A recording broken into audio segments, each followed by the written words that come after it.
नमस्कार। आज हम बात करेंगे एक ऐसी कहानी की जो रोंगटे खड़े कर देती है।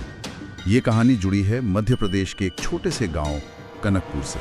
हाँ, कनकपुर की ये कहानी काफी मशहूर है वहाँ। बिल्कुल, हमारे पास इसका एक लिखित ब्यौरा है, मतलब एक तरह की स्थानीय लोक कथा जो दर्ज की गई है, और आज हम इसी की गहराइयों में उतरेंगे। सही। तो ये गांव के बाहर एक पुराना शमशान घाट है, जिसके बारे में कहते हैं कि भाई सूरज ढलने के बाद तो वहाँ कोई जाता ही नहीं। नाम लेने से भी डरते हैं लोग, सुना है। हाँ बिल्कुल, जैसे नाम में ही कुछ हो। कहते हैं कि उस शमशान की जो शांति है ना, उसमें कई चीखें दबी हुई हैं। तो चलिए देखते हैं इस कहानी में क्या है, इसके तत्व क्या हैं। और शायद ये भी समझें कि ऐसी कहानियाँ, मतलब इनके पीछे का डर कैसे पनपता है। सही कहा। तो कहानी का जो मुख्य पात्र है वो है राहुल, उसी गांव का लड़का। अच्छा। नौजवान है और उसकी सोच थोड़ी अलग है। वो भूत प्रेत इन सब चीजों को मतलब सिर्फ वहम मानता था। अच्छा, नास्तिक टाइप का या बस प्रैक्टिकल? हाँ, कुछ वैसा ही। तो होता क्या है, एक रात वो अपने दोस्तों के साथ बैठा है, महफिल जमी है, थोड़ी शायद शराब वगैरह भी चल रही थी। बातों बातों में हिम्मत दिखाने की बात छिड़ गई और बस लग गई शर्त। ये शर्त वाला एंगल, ये तो लोक कथाओं में बहुत आम है। अक्सर यहीं से कहानी मुड़ती है। बिल्कुल, कोई चुनौती, कोई वर्जित काम करने की जिद। हाँ, और अक्सर नायक के लिए ये अच्छा साबित नहीं होता। ये शुरू में ही एक तनाव सा बना देता है कि देखें अब क्या होगा। सही है। तो शर्त ये थी कि कौन आधी रात को, ठीक रात के 1 बजे उस बदनाम शमशान घाट तक जाएगा। बाप रे, रात के 1 बजे? हाँ, तो जहाँ बाकी दोस्त, आप समझ सकती हैं, हिचक रहे होंगे, शायद मना कर रहे होंगे, राहुल हंस पड़ा। अच्छा। हाँ, उसका आत्मविश्वास ऐसा कि बोला, अरे यार भूत भूत कुछ नहीं होते, सब डराने की बात है।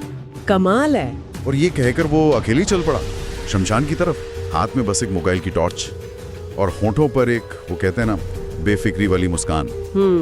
तो वो शमशान के गेट तक पहुंचा ही था, वो टूटा फूटा सा पुराना गेट, कि अचानक से मौसम बदला। कैसे?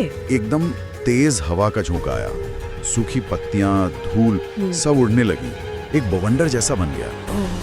और ठीक उसी पल जो उसके हाथ में मोबाइल की टॉर्च थी ना, हाँ, वो बंद हो गई अचानक, बस बुझ गई। कोई फ्लिकर नहीं, कुछ नहीं। तो ये आ गया पहला संकेत, अकेलापन, सुनसान जगह, आधी रात, और फिर ये टेक्नोलॉजी का धोखा दे जाना। हाँ। टॉर्च का बंद होना सिर्फ अंधेरा नहीं लाता, वो आदमी के कॉन्फिडेंस को भी हिला देता है ना? जिस चीज पर भरोसा था उसने साथ छोड़ दिया। बिल्कुल, एकदम असहाय महसूस कराने वाली बात, जैसे बाहरी ताकतें ही उसके खिलाफ हो गई। सही कहा। कर टॉर्च तो बंद हो गई, पर अंधेरा बिल्कुल नहीं था, शायद चांदनी रात रही होगी। राहुल ने अंधेरे में आंखें गड़ाईं और जो उसने देखा। क्या देखा? सामने थोड़ी दूरी पर जहां चिताएं जलती हैं, वहां राख का एक बड़ा सा ढेर था। उसमें से धीरे धीरे एक आकृति उठ खड़ी हुई। Oh my God! एक औरत, सफेद साड़ी पहने हुए, लंबे काले बाल खुले थे, हवा में जैसे लहरा रहे थे, और आंखें कैसी थी? अंधेरे में चमक रही थी, अजीब सी लाल चमक। ये देखिए, सफेद साड़ी, खुले बाल, लाल आंखें, ये भारतीय भूत कहानियों का एक क्लासिक चित्रण है। हाँ बिल्कुल। सफेद साड़ी अक्सर मतलब मौत या अतृप्त आत्मा से जोड़ी जाती हैं, खुले बाल वो नियंत्रण खोने का प्रतीक, और लाल आंखें तो सीधा सीधा गुस्सा या खतरे का निशान है।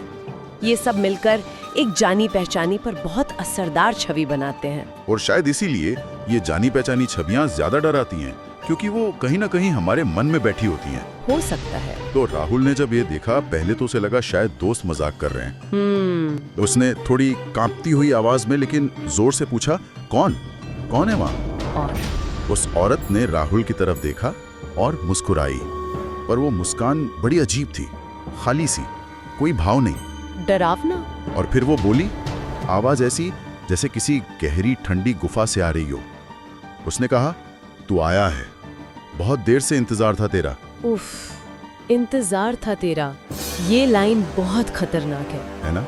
हाँ, ये सिर्फ शब्द नहीं है, ये ऐसा लगता है कि जैसे उसका वहाँ आना कोई इत्तेफाक नहीं था, वो बुलाया गया था, पहले से तय था। बिल्कुल। और आवाज का ठंडा होना ये भी मौत या परालौकिक चीजों से जुड़ा होता है, जिसमें जिंदा लोगों वाली गर्मी नहीं होती। रोंगटे खड़े कर देने वाली बात है ये। वो आवाज सुनते ही राहुल का तो पूरा शरीर जैसे जम गया, बर्फ की तरह, डर के मारे। हाँ, दिमाग चिल्ला रहा था कि भागो। उसने भागने की कोशिश भी की, पूरी जान लगाई, लेकिन पैर जैसे जमीन में धंस गए। हिल नहीं पाए। बिल्कुल नहीं, जैसे किसी ने पकड़ लिया हो या जमीन ने ही जकड़ लिया हो। वो छटपटाया, जोर लगाया, पर शरीर ने साथ छोड़ दिया, पूरी तरह बेबस। ये जो होता है ना शरीर का जम जाना, हाँ। ये असल में डर की एक शारीरिक प्रतिक्रिया भी है। अच्छा। हाँ, इसे फ्रीज रिस्पॉन्स कहते हैं। जब खतरा बहुत ज्यादा लगता है और लड़ने या भागने का कोई रास्ता नहीं दिखता, तो शरीर एकदम सुन पड़ सकता है। कहानियों में इसे अक्सर किसी भूत प्रेत की शक्ति दिखा दिया जाता है। बाप रे, मतलब ये सिर्फ कहानी नहीं, असल में भी हो सकता है। हाँ बिल्कुल, ये डर को और गहरा कर देता है। तो राहुल उसी जमी हुई हालत में था, आंखें फाड़े उस औरत को देख रहा था, और तभी उस औरत ने धीरे धीरे अपना चेहरा ऊपर उठाया, जो अब तक थोड़ा नीचे झुका था। और राहुल की सांस अटक गई होगी। जहां जहां उसकी नाक होनी चाहिए थी, हाँ, वहां नाक थी ही नहीं, बस एक बड़ा सा काला भद्दा सा छेद। हे भगवान। और उस छेद के अंदर से छोटे छोटे सफेद कीड़े वो रेंगते हुए बाहर आ रहे थे, उसके गालों पर गिर रहे थे। उफ, ये बहुत ज्यादा विभत्स है। हाँ, ये डर को एक अलग ही लेवल पर ले जाता है। सिर्फ भूतिया डर नहीं, ये घिनौना है। नाक की जगह छेद और कीड़े, ये सीधे सीधे सड़न, मौत के बाद शरीर का जो हश्र होता है, उसका एक बहुत ही भयानक चित्र है। सही कहा। ऐसी छवियां दिमाग पर चिपक जाती हैं। आप इन्हें आसानी से भुला नहीं सकते। ये कहानी के खौफ को कई गुना बढ़ा देती है। हाँ, इसे सोचकर ही सिहरन होती है। शायद मकसद ही यही है, दिखाना कि वो चीज अब इंसानी नहीं रही, बिल्कुल कुछ और बन चुकी है। बिल्कुल अप्राकृतिक। राहुल शायद चीखना चाहता होगा, पर आवाज ही नहीं निकली होगी। वो बस देखता रहा होगा उस भयानक चेहरे को, अपनी जगह पर जमा हुआ। और फिर क्या हुआ? कहानी आगे कैसे बढ़ती है? कहानी का अगला हिस्सा अगली सुबह का है, जब गांव के कुछ लोग शमशान के पास से गुजरे किसी काम से। तो उन्होंने राहुल को देखा, वो वहीं पड़ा था, राख के ढेर के पास जमीन पर। जिंदा था? नहीं, आंखें खुली थी, बिल्कुल खुली, पत्थर जैसी, पर उनमें जान नहीं थी। और उसका चेहरा, कहते हैं उसके चेहरे पर ऐसा खौफ जमा हुआ था, ऐसा डर, जो उन्होंने पहले कभी किसी इंसान के चेहरे पर नहीं देखा था, न जिंदा न मुर्दा। बाप रे। वो किसी आम मौत का डर नहीं था, वो कुछ ऐसा देख लेने का डर था जो इस दुनिया का है ही नहीं। और यहीं से ये कहानी एक निजी हादसे से बढ़कर एक, क्या कहते हैं, किंवदंती बन जाती है। हाँ। राहुल की मौत और खासकर उसके चेहरे पर वो डर, ये गांव वालों के लिए एक तरह का सबूत बन गया कि हाँ, जरूर उसका सामना किसी बुरी ताकत से हुआ था। सही। ये उस जगह के डर को और गहरा कर देता है। अब वो सिर्फ शमशान नहीं, वो एक ऐसी जगह है जहाँ कुछ रहता है। उस दिन के बाद तो कनक में दहशत और बढ़ गई। राहुल की कहानी सब जगह फैल गई, और बात यहीं रुकी नहीं। अच्छा, और क्या हुआ? गांव वाले कहते हैं कि उस रात के बाद से हर अमावस्या को, अमावस्या की रात को, हाँ, जब चांद नहीं होता, अंधेरा घना होता है, तब शमशान के पास से गुजरने वाले कुछ लोगों ने उस औरत को फिर देखा है। उसी औरत को? हाँ, वही राख के ढेर के पास खड़ी मिलती है, सफेद साड़ी, बिखरे बाल, और अंधेरे में उसकी वही ठंडी आवाज गूंजती है। एक सवाल पूछती है। क्या सवाल? पूछती है, अगला कौन आएगा? ये तो बहुत डरावना है ना? अमावस्या का जिक्र भी देखिए कितना महत्वपूर्ण है। हमारी संस्कृति में अमावस्या को अक्सर अशुभ माना जाता है, जब अलौकिक शक्तियाँ ज्यादा सक्रिय होती हैं, ऐसा मानते हैं। हाँ बिल्कुल। तो ये कहना कि वो हर अमावस्या को दिखती है, ये डर को एक नियमित चीज बना देता है। खतरा हमेशा बना रहता है, वो गया नहीं, बस लौट लौट कर आता है। और वो सवाल, अगला कौन आएगा, इसका कोई जवाब नहीं है, बस एक अधूरा सवाल। और यही उसकी असली ताकत है।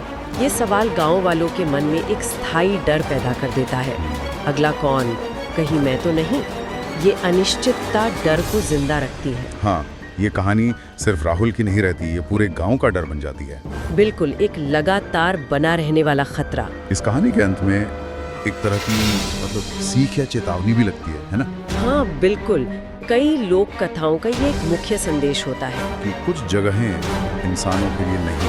सही कहा। कहानी यही बताती है कि जो जगहें मृत आत्माओं के लिए हैं या जिन्हें पवित्र या वर्जित माना जाता है, वहाँ इंसानों का दखल देना ठीक नहीं। खासकर अगर आप अनादर या चुनौती के भाव से जा रहे हैं, जैसे राहुल गया था। ये एक तरह से सीमाओं का सम्मान करने की बात है, चाहे वो भौतिक सीमा हो जैसे शमशान की दीवार, या फिर एक प्रतीकात्मक सीमा जैसे जिंदा और मुर्दों की दुनिया के बीच का पर्दा। लेकिन क्या ये कहानियाँ सिर्फ डराने या चेतावनी देने के लिए होती हैं या इनका कोई और भी मतलब होता है? मुझे लगता है इनके कई पहलू हैं। ये कहानियाँ अज्ञात को समझने की कोशिश हैं।